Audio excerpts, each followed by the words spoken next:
checks, mandated training, and even the idea of safety regulations when it comes to firearms ownership and the Second Amendment. It's on top of a lot of people's minds as we've got legislation proposed at the Illinois State House dealing with these things. And I was able to connect with a couple of individuals from cashforarms.com, Matt Miller and Fern Trujillo, and we discussed a variety of things and what exactly it means when the Biden administration goes to expand background checks, the push to have state-mandated and state-sanctioned training for gun buyers, and even questions about safe storage and the like. So let's get on into it.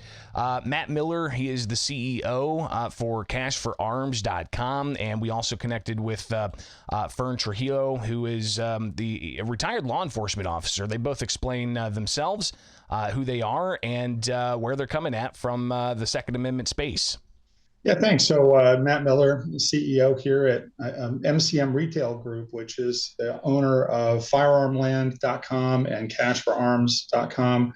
We're America's largest used gun buyer and seller, really a highly specialized company that helps process a lot of used guns every day for resale. And by doing so, then, we're very focused on firearm safety and community safety around the country. And one of the benefits of our business model is that we bring in a lot of used guns that people want to sell and otherwise might not have great options to sell them. And we're able to bring those guns into the legal system as opposed to having a lot of, street level transactions in communities where private party sales are legal. We're very focused on safety here. And, but we're also big proponents of the Second Amendment and, Americans' right to keep and bear arms. So we try to balance those two things with, kind of a common sense approach to safety. So that's Matt. We also talked with Fern, who is a retired law enforcement officer. I am currently the new business manager here at Firearm Land Cash for Arms. My goal is to reach out to federal firearm licensees and establish relationships with them and establish new business that way. I'm also a retired law enforcement officer, firearms instructor, trainer, armor, and been pretty much around guns well over 40 years. So clearly these two individuals have a lot of experience in this space. I'm glad I was able to connect with them. And I asked them about firearm background checks, and in particular, the Biden administration announcing that they're expanding firearm background checks. All of this while Illinoisans were the most background checked individuals in the country in 2023. Yeah, so I think in this case, the rule is designed to expand background check requirements for any person who is engaged in the business, is what the language they use, right? Engaged in the business of selling firearms.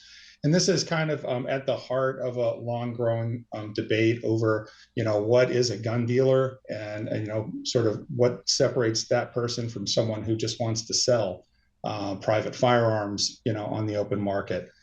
And so it's kind of the gun show debate, if you will, where people feel like they can go to gun shows and sell guns, but they're not a dealer, so they don't have to perform background checks under federal law.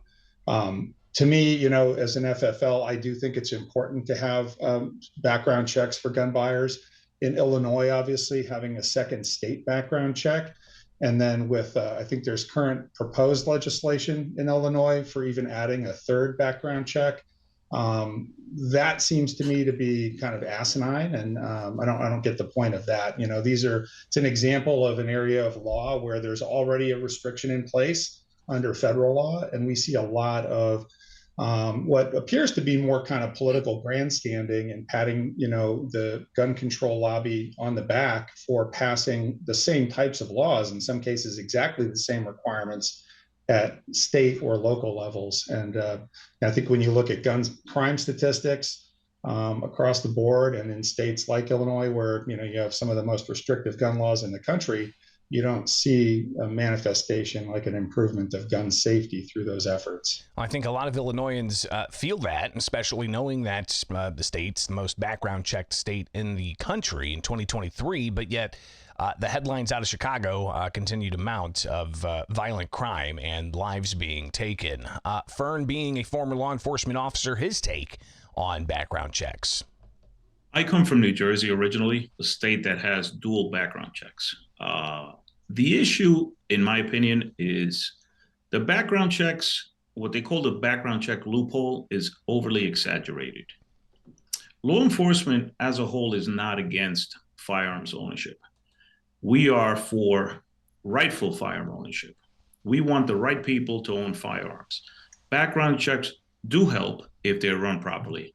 The problem that Illinois is trying to do is they're trying to basically keep firearms away from citizens in any way possible. They're trying to make it stricter and stricter for people to get their hands on a firearm by implementing a second and or a third background check. Basically, at what point does the system and the process get so restrictive that people just give up on it? To further that, Illinois wants to lock up all guns from owners. In other words, make owners lock up their firearms at all times. The issue in Illinois is the criminals don't care about locking up their weapons. They don't care about further laws or any background checks or anything of that nature. So what they are essentially doing in Illinois is preventing the rightful citizen who has a firearm from using it to defend his or herself. Again, I had a conversation with Matt Miller and Fern Trujillo from cashforarms.com about a variety of things from background checks to even the issue of education. And some laws that are being proposed in Illinois would require training, but not just any kind of training. It would require state-sanctioned training. And Miller talking about how, training's important and education is important. It's, I think firearms education is American, part of the American history and our culture historically. It's changed in recent years, but it wasn't that many years ago that many Americans, as school children, got firearms education and awareness. There were shooting clubs and in schools and high schools, colleges and universities had, sporting programs that embraced firearms education.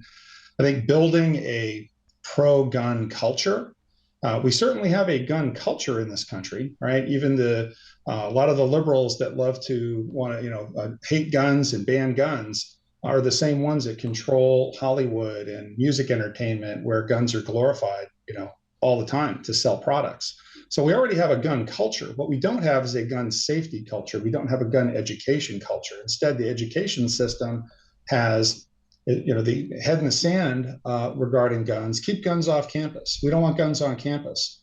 How does that keep those people safe when they go home and there are firearms at home or in their communities? Of course, it doesn't. So we believe in education. We think that the education system in this country should re-embrace firearms and firearms education to help expose people, whether they're at home, they find a gun, whatever, heaven forbid they need to use a gun and they don't know how. So those are important issues. When it comes to state mandates for things like that and control over, curricula, obviously then there are going to be the devil's in the details, right?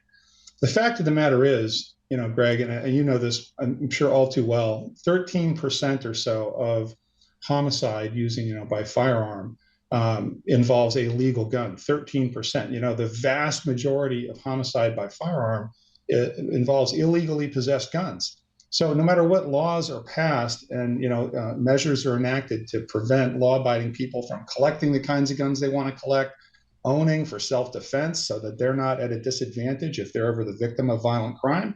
Whatever those firearms are, controlling the law-abiding public is only going to make a very small impact, if any, on gun safety in this country. But meanwhile, there are a lot of other things we can do in terms of law and order policy to help keep, violent criminals off the streets and guns out of their hands. And then Fern, he shared a personal anecdote of the importance of teaching things like this at home early with children and getting them to, in essence, respect firearms. Gun safety begins at home. You must develop a culture at home where children are taught how to properly use and handle a firearm. I'll give you a perfect example. We had purchased a toy firearm for my son a while back, a plastic toy. It didn't fire anything, and he'd forgotten about it. And about a year and a half later, he came to me and said, "Hey, Dad, you should do that." I said, "What's that?" He goes, "You left the firearm on the dresser." So I went running to the dresser and I see this, and it's his toy. And he had been taught, obviously, I would never leave a firearm out in the open. But he had been taught properly what a firearm is and what isn't, and what to do and what not to do. He came to me and actually scolded me, thinking it was an actual firearm. He never even handled it to see if it was a real firearm or not. He just saw it from far away and directly came to get me and said, "Hey, Dad, you shouldn't do that." That's what should happen in every home. Proper training begins at home. Mm-hmm. We also discussed the issue of just overall gun control proposals and what some of the efforts they're seeing and how it could impact the Second Amendment and gun ownership. You know, Greg, I think it's just sort of common sense. Again, if you look at where some of the noteworthy mass shootings that seem to spur a lot of this political activity, where those occur, the locus of those crimes is not cowboy bars in Plano, Texas, where there's guys with a couple of sidearms and open carry and half the bars armed, right? Those happen at these soft targets. And again, targeting law-abiding people who want to protect themselves, their families, their property, and other people, other citizens that they may be in danger, is not solving the problem. It's actually contributing to it from our perspective. So we appreciate the time with you today, and we'll definitely look forward to continuing to push for common sense gun safety in America. And then Fern sharing his final thoughts here as well on the issue of overall gun control. Common sense legislation is always good. However, current legislation just wants to restrict. There are plenty of laws on the book. We all know that criminals do not follow these laws. They could care less about these laws. And furthermore, our criminal justice system has failed us. When these criminals are caught, they're not prosecuted. There is no liability for these crimes. So with education, we also need to look at beefing our criminal justice system up. Educate your children on how to use firearms, educate your family properly. So again, appreciate both Matt and Fern for joining me from cashforarms.com. I imagine we'll connect with them again in the future here with Bishop on Air. So if you got more questions for them, you can find more at cashforarms.com. So I appreciate them taking the time with us to lay out their thoughts about background checks and firearms education and gun control measures and more. Be sure to like, subscribe, and hit that notification bell here with Bishop on Air.